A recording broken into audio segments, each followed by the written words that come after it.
Chèque volé au trésor, les révélations explosives du contrôleur du trésor emprisonné ***. Si ces affirmations sont vraies, la DIC doit remercier Mansour Kane.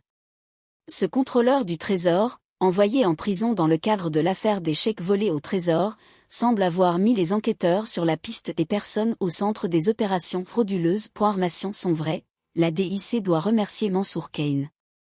Ce contrôleur du trésor, envoyé en prison dans le cadre de l'affaire des chèques volés au trésor, semble avoir mis les enquêteurs sur la piste des personnes au centre des opérations frauduleuses.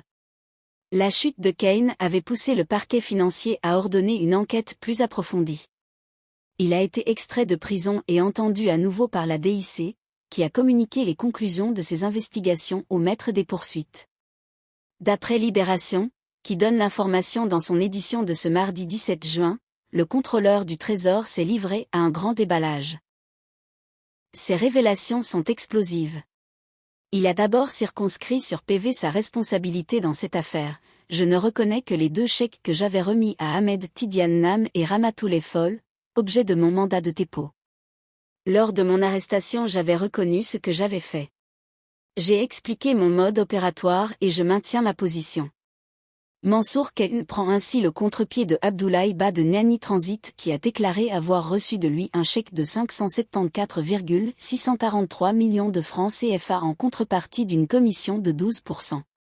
Lors de sa confrontation avec le transitaire, le contrôleur du trésor a maintenu sa version. Abdoulaye Ba connaît tout le monde au trésor, a-t-il suggéré lors de son face-à-face avec les enquêteurs après qu'il a été extrait de prison. Une manière de dire que le chèque que le transitaire déclare avoir reçu de lui proviendrait d'autres agents du Trésor, impliqués dans les magouilles.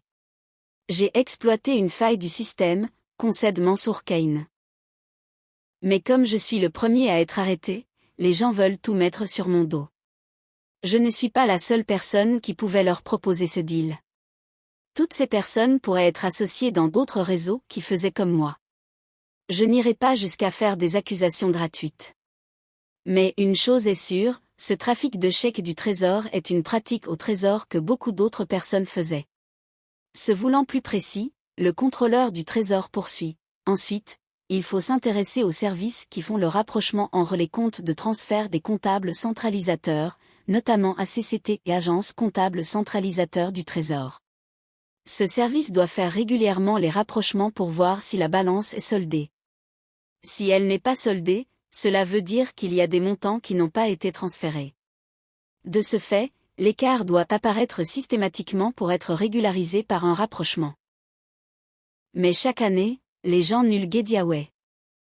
Affaire Ismaïla Madior Fall, Mame Boye Diao inculpé, mandat amené pour le dernier directeur des domaines sous Macky Sall par Seneweb News, l'affaire du terrain affecté à la construction du palais de justice de Pikine-Guédiawaye connaît de nouveaux développements.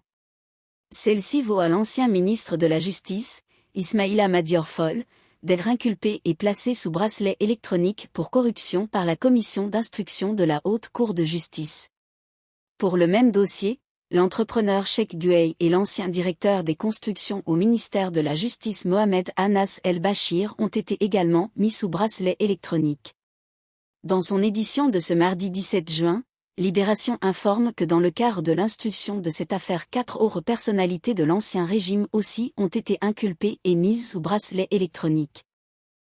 Il s'agit, liste le journal, de Mame Boye Diao, ancien directeur des domaines, de Abdoulaye Sy, ancien DAGE du ministère de la Justice, et des anciens chefs des bureaux des domaines et du cadastre de Guédiawaye. Ce n'est pas tout. Un mandat d'amener a été délivré contre Mamadou Gueye, le dernier directeur des domaines sous Macky Sall, qui serait hors du territoire national. Sa conduite a été demandée à la DIC, complète Libération.